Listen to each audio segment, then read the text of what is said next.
La session d'aujourd'hui vous apprendra 3 choses principales. Comment vous allez pouvoir intégrer en tant que e-commerçant l'email à votre stratégie marketing, comment vous allez pouvoir générer du revenu avec l'email et même augmenter votre revenu grâce à l'email, et enfin, vous aurez des idées d'amélioration, d'expérimentation qui vont vous permettre d'améliorer vos résultats. Je vais commencer du coup par donner la parole à Guy qui va nous présenter Privilège de marque. Est-ce que pour l'audience de e-commerce, vous pouvez nous présenter qui est Privilège de marque en quelques mots? Bien, bonjour à tout le monde. Je ne sais pas si vous m'entendez bien. En tout cas, nous, on a une vraie difficulté à comprendre les questions ou à les entendre. Mais j'espère que je vais essayer d'y répondre en tout cas. Donc, privilègedemarque.com, c'est une société que nous avons créée avec mon associé en 2014. Oui, ça va être très utile, je pense. Allô ? Voilà.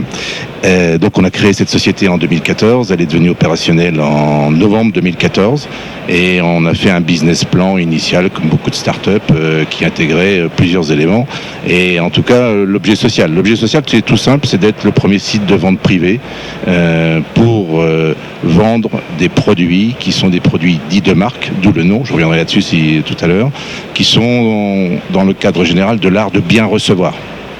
C'est-à-dire de l'art de la table, c'est-à-dire des ustensiles de cuisine, c'est-à-dire du petit équipement électrique ou autre. Et puis, par extension, on a pris en charge tout ce qui était de l'univers donc du bien recevoir. Donc, c'est tous les produits qui servent dans l'hôtellerie, ce qu'on appelle la castillage hôtelier, et puis un peu de semi-alimentaire.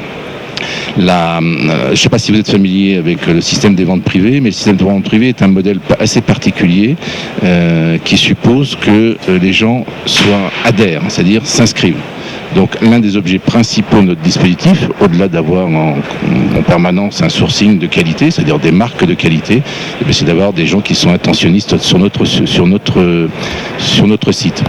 Alors quand on a commencé en novembre 2014, notre premier objectif c'était d'avoir des gens, qu'on recrute des gens. Et donc on a recruté à partir de cette époque-là jusqu'à aujourd'hui 170 000 inscrits, adhérents, qui ont progressivement passé leur commande chez nous et pour lequel on entretient une relation fidélisante à travers Mailjet, on y reviendra tout à l'heure.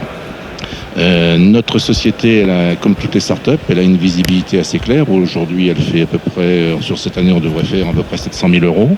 Le plan à 5 ans est de faire 25 millions.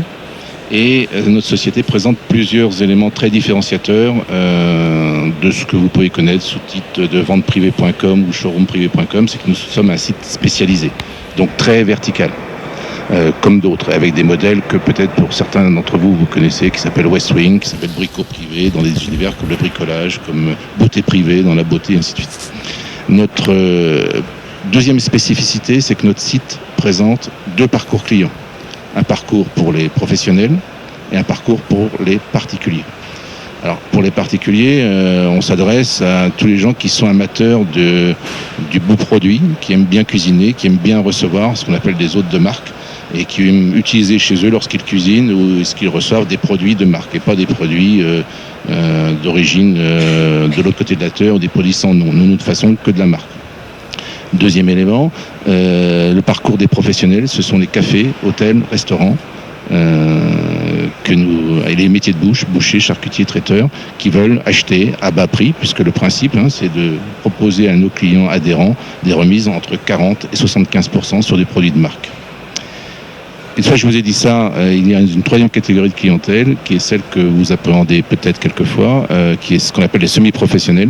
C'est la location meublée, c'est les Airbnb, c'est les gens qui prêtent ou qui louent leur appartement pour période limitée dans le temps, mais qui refusent d'avoir des produits qui se cassent tout le temps ou des produits qui ne s'entretiennent pas, ou ainsi de suite.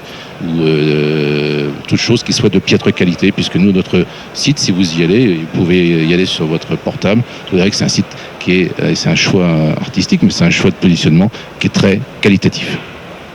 Aujourd'hui, je vous le disais, on a cette spécificité-là, mais ce qui compte pour nous, c'est d'avoir, et c'est pour ça qu'on vient de faire une levée de fonds, c'est d'avoir de plus en plus d'internautes. Donc les leviers de recrutement sur notre site sont très importants, et on aura l'occasion, j'imagine, d'en reparler tout à l'heure. Tout à fait.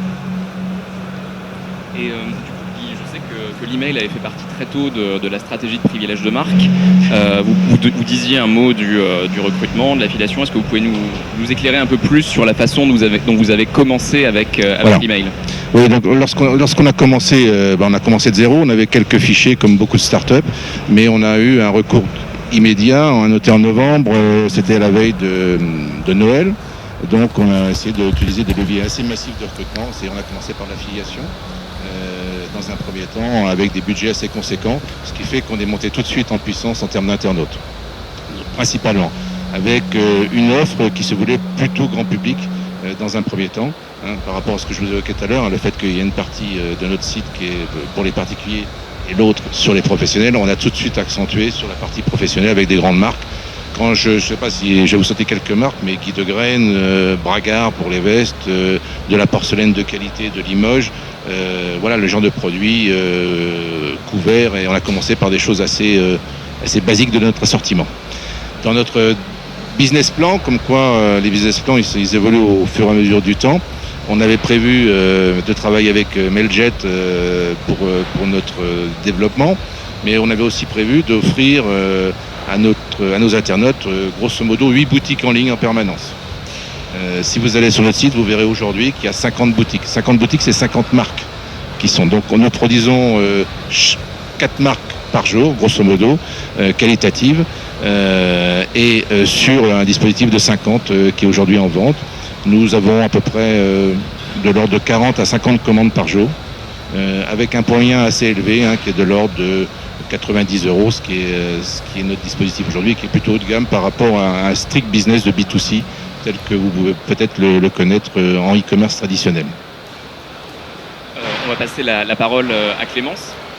Clémence, est-ce que vous pouvez nous en dire plus sur, d'un point de vue assez pratique, comment vous avez commencé avec vos envois de mail ? Bonjour à tous. Comme l'évoquait Guy, nous sommes un site de vente privée.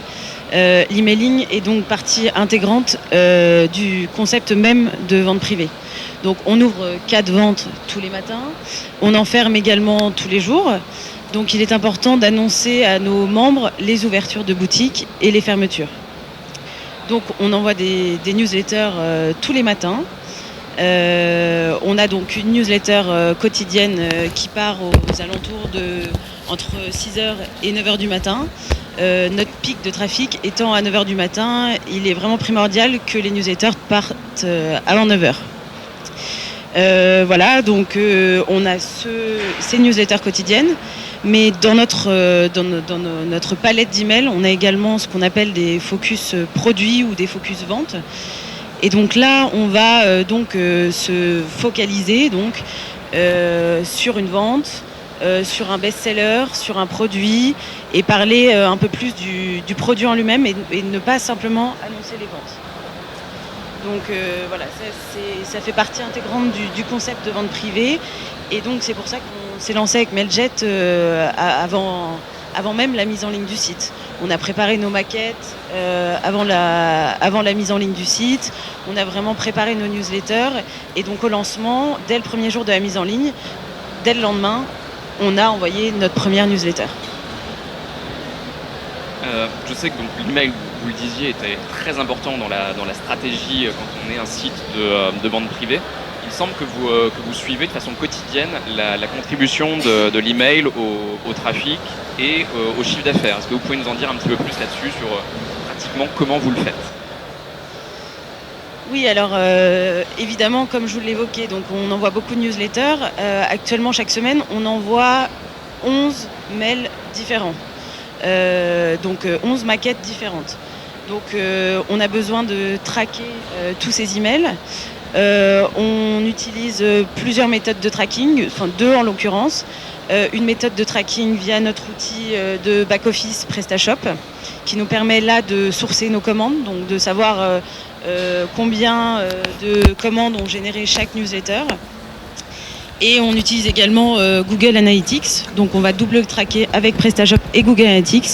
Google Analytics va nous permettre donc à ce moment-là de traquer plutôt le trafic provenant de nos newsletters. Donc on préfère se baser sur PrestaShop pour la fiabilité des retours en termes de commandes et en termes de trafic sur Google Analytics. Donc on est capable de savoir combien de trafic est issu de nos newsletters.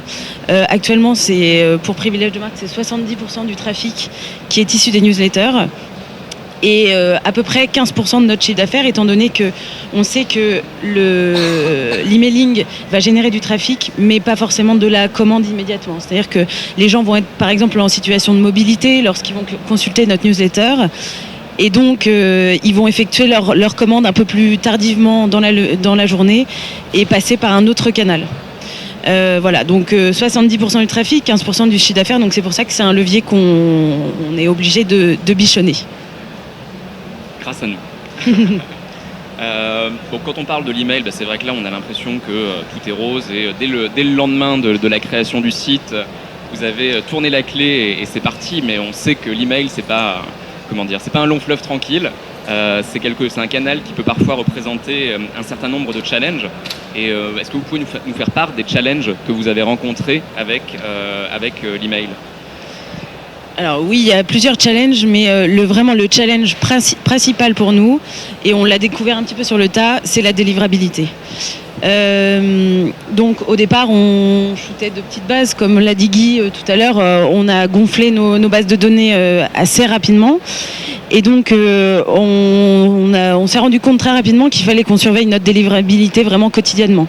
Donc nous, quotidiennement en interne, ça veut dire surveiller vraiment notre taux de délivrabilité de nos emails qu'on envoie tous les jours. Et puis également, on profite des alertes de Mailjet lorsqu'on a des signaux plutôt négatifs sur, par exemple, la santé de nos IP ou sur le taux de spam, le taux de mise en courrier indésirable sur certains FAI. Donc voilà, ça c'est des indicateurs qu'on suit vraiment très régulièrement.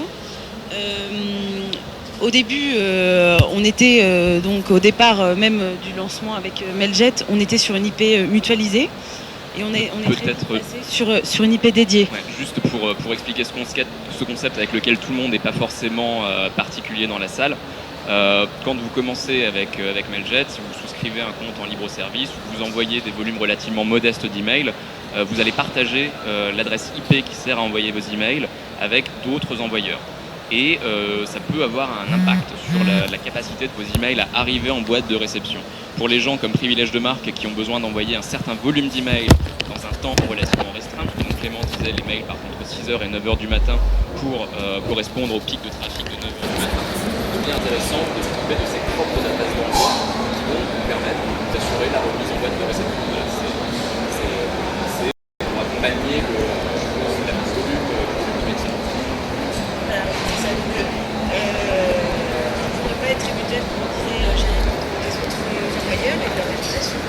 Nous, donc, on est passé sur 2 IP dédiés qui nous ont permis du coup de booster nos KPI et donc d'améliorer réellement nos taux d'ouverture et nos taux de clic.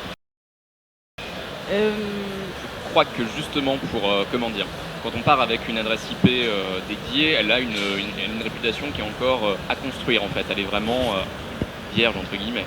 Et je crois que justement Mailjet vous a accompagné sur la montée en charge, sur la préchauffe de ces IP. Est-ce que vous pouvez nous en dire un mot ? Oui, tout à fait. Donc cette IP mutualisée, elle était complètement chauffée et pour passer sur une dédiée, il a fallu donc qu'on justement chauffe cette IP. On a utilisé au début un levier qui est de envoyer nos mails transactionnels de welcome, donc les mails de bienvenue qui partent lorsqu'un membre s'inscrit sur le site, de les shooter via Mailjet. Avant, nous les shootions via PrestaShop, notre back-office. Et donc on a fait le choix de les shooter via Mailjet, étant donné que ces mails ont des très bons taux d'ouverture, ça nous permet d'avoir directement une très bonne réputation sur l'IP. Donc cette mise en route de l'IP nous a permis après de monter en puissance. On a commencé par shooter de petits volumes de mails pour croître tous les jours en volume. Tout à fait, merci. Je crois qu'il y a aussi eu des travaux que vous avez réalisés autour de la sollicitation de vos contacts, ce qu'on peut appeler la pression marketing. Oui, alors c'est un peu dans le créneau de la délivrabilité, on a eu quelques soucis de délivrabilité quelques mois après la bascule mutualisée dédiée. C'est-à-dire qu'on a vu vraiment nos taux de délivrabilité chuter, notre réputation de nos IP était vraiment très mauvaise. Et on a identifié donc le problème en faisant des tests, en shootant par FAI, en shootant vraiment Free d'un côté, Hotmail de l'autre, vraiment en dissociant pour essayer de connaître quels étaient les impacts, en tout cas les mauvais impacts des différents FAI. Donc ça a été un moment assez crucial pour Privilège de marque. Donc on a essayé de surmonter ça parce que vraiment c'est comme je vous le disais tout à l'heure 70% du trafic, donc on ne peut pas se permettre d'avoir des problèmes de délivrabilité. Donc mais maintenant on a des taux d'envoi qui sont plutôt très très bons. La délivrabilité, pour avoir été regarder un peu les stats, la réputation des IP de Privilège de marque, elle est vraiment très très bonne aujourd'hui, elle est même assez excellente en fonction des FAI, mais globalement on est sur des taux qui sont vraiment très très bons. Vous êtes des très très bons élèves en matière d'email. Et donc je crois que du coup sur certaines cibles, vous avez réduit le nombre de mails que vous envoyez. Du coup vous vous êtes rendu compte qu'il y avait des clients qui n'étaient pas forcément des clients actifs et sur lesquels vous avez décidé d'envoyer des mails un petit peu moins souvent, c'est ça ? Oui, alors à la base, on a vraiment appris sur le tas l'emailing. Donc, on shootait vraiment de manière globale notre base, sans distinction. On a commencé à segmenter par particuliers professionnels pour essayer de leur adresser des messages différents. On a constaté que c'était pas forcément ce qui fonctionnait le mieux. Et donc, après nos problèmes de délivrabilité, on a décidé donc de dissocier actifs et inactifs.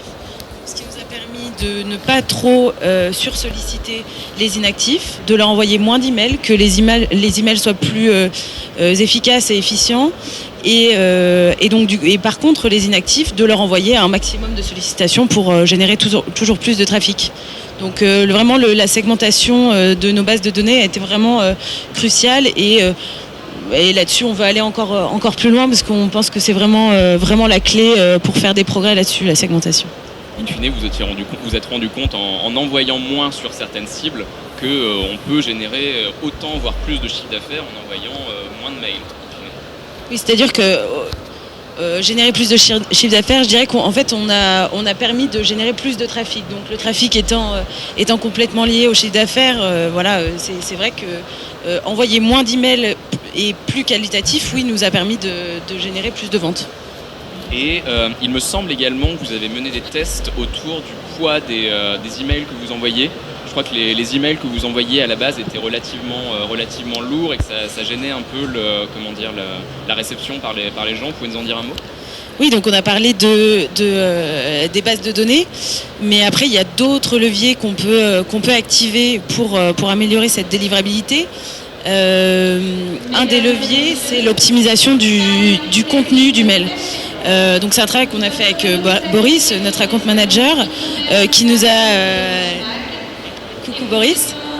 a donc aidé à alléger le poids de notre newsletter. Donc pareil, si je peux vous citer un exemple très très concret, nos boutons, nos call to action étaient des images, on les a simplement transformés en HTML pour permettre de diminuer le poids du HTML, du contenu du mail en lui-même.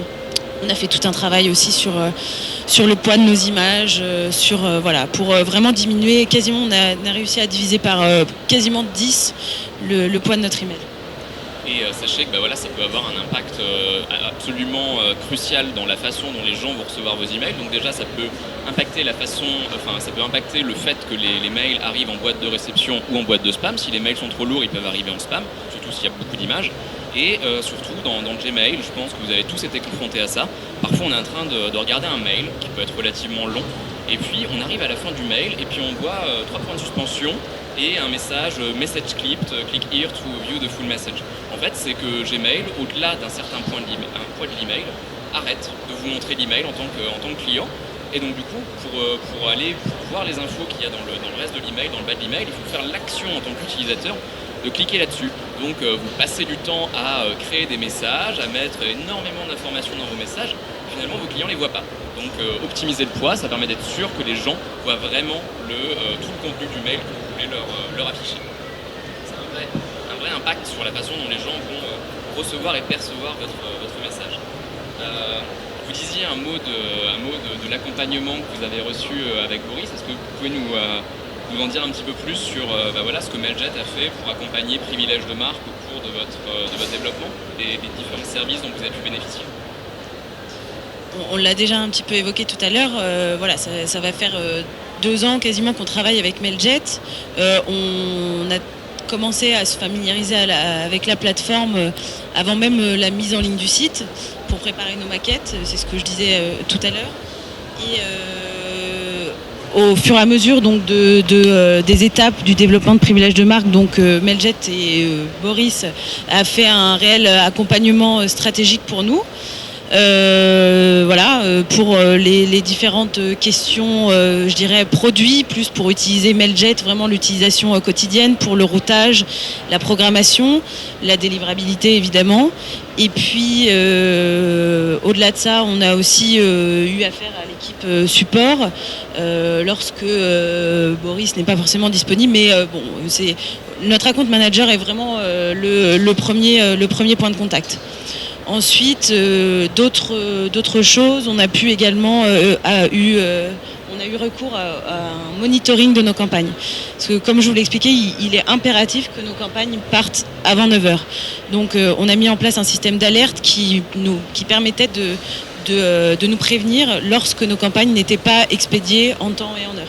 Donc là, on était alertés par Mailjet lorsque nos emails étaient mal délivrés ou pas délivrés, donc un système de monitoring.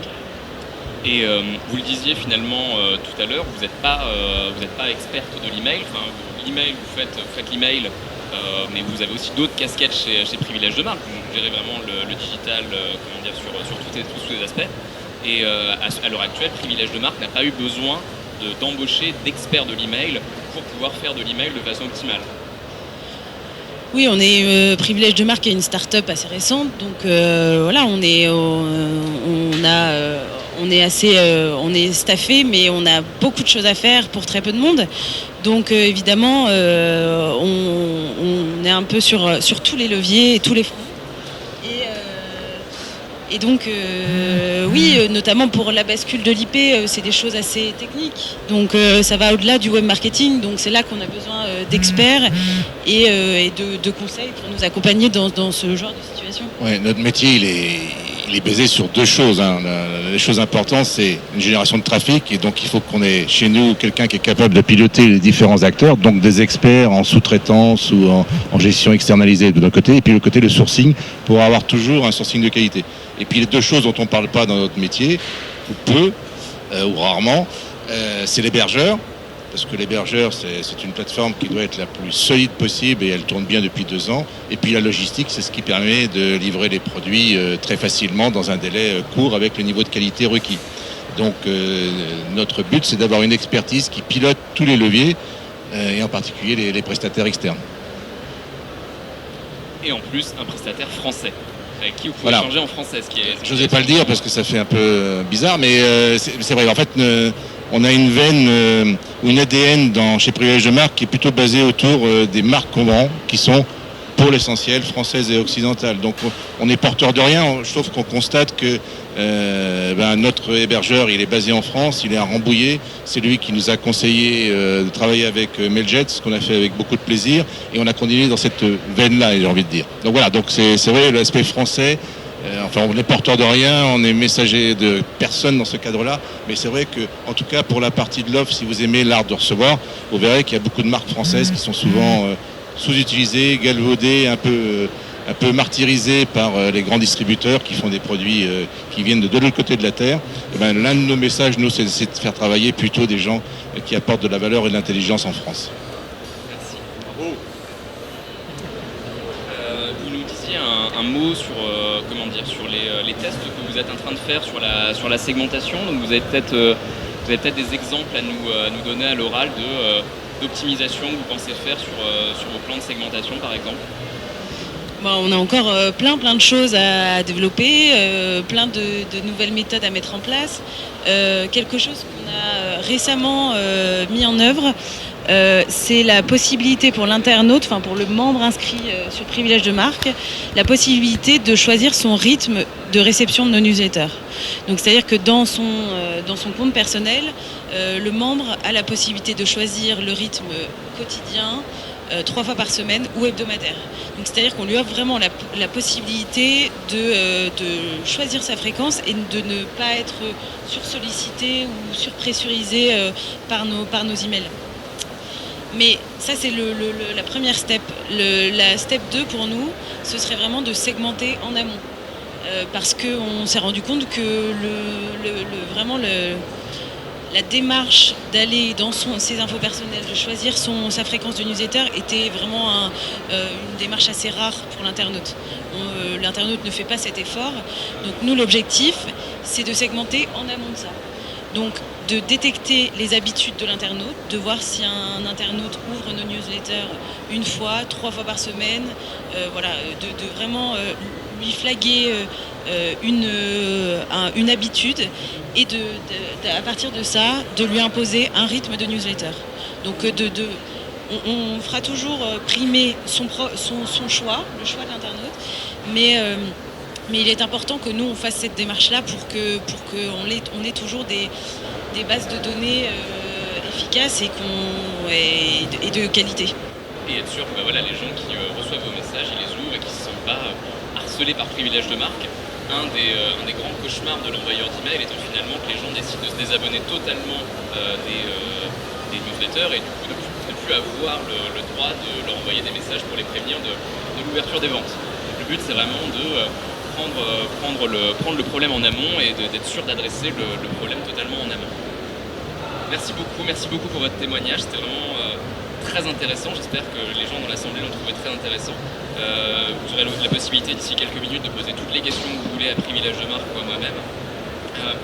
En résumé, Privilèges de marque nous a parlé de comment ils avaient intégré l'email à leur stratégie marketing, une stratégie de vente privée où l'email est vraiment à la base du business model pour générer du trafic et in fine générer du revenu. On a vu comme il y a une corrélation assez simple entre le trafic qui va être généré sur le site et le chiffre d'affaires de façon mécanique. Quand on va augmenter le trafic qu'on va générer sur le site, on va réussir également à augmenter le revenu. Et puis finalement, on peut aussi générer autant, voire plus de revenus avec l'email quand on optimise un peu sa stratégie et qu'on comprend le comportement des internautes. Comme Clémence le disait, à la base, intuitivement, ils avaient pensé qu'une bonne segmentation dans le cas de Privilèges de marque, c'était une segmentation B2B, B2C. Finalement, ils se sont rendus compte que les gens étaient plutôt sensibles au même message et que adapter les communications à la fréquence était plus intéressant pour Privilèges de marque. Donc il faut parfois faire des tests. Généralement, on accompagne beaucoup nos clients sur des tests. Quelles sont les questions à se poser pour réussir à optimiser sa stratégie? C'est pas toujours ce que l'on pense de façon intuitive qui fonctionne le mieux.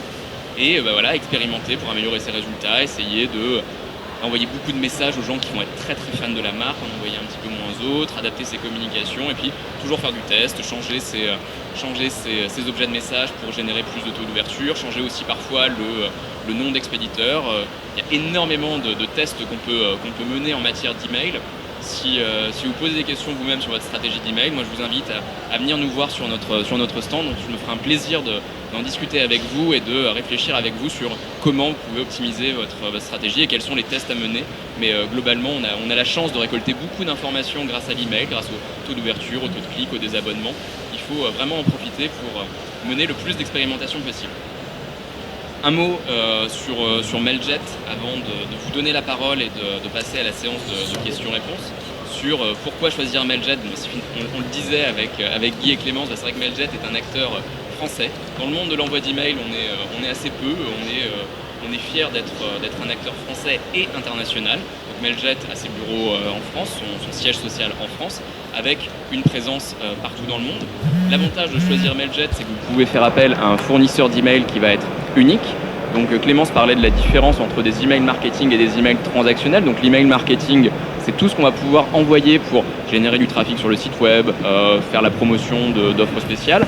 L'email transactionnel, c'est tout ce qui va être une confirmation de création de compte, une confirmation de commande, une notification d'expédition.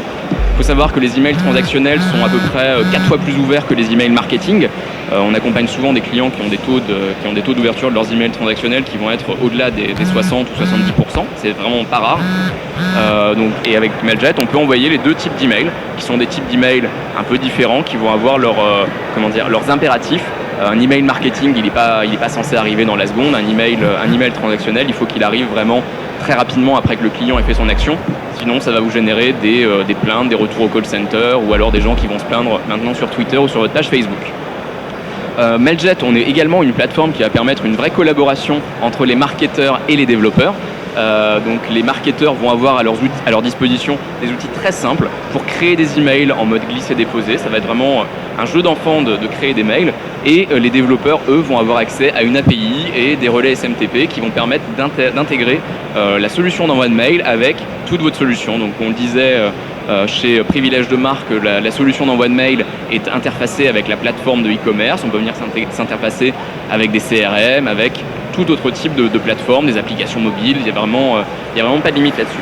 Donc on a vraiment les deux outils qui permettent à la fois aux marketeurs et aux développeurs de collaborer de façon efficace. L'avantage de Mailjet, comme Clémence le disait largement, c'est d'améliorer la délivrabilité, c'est de fournir une délivrabilité qui va être vraiment optimale et optimisée, donc d'augmenter le nombre de mails qui vont arriver en boîte de réception et par là même de diminuer ceux qui vont arriver en boîte de spam.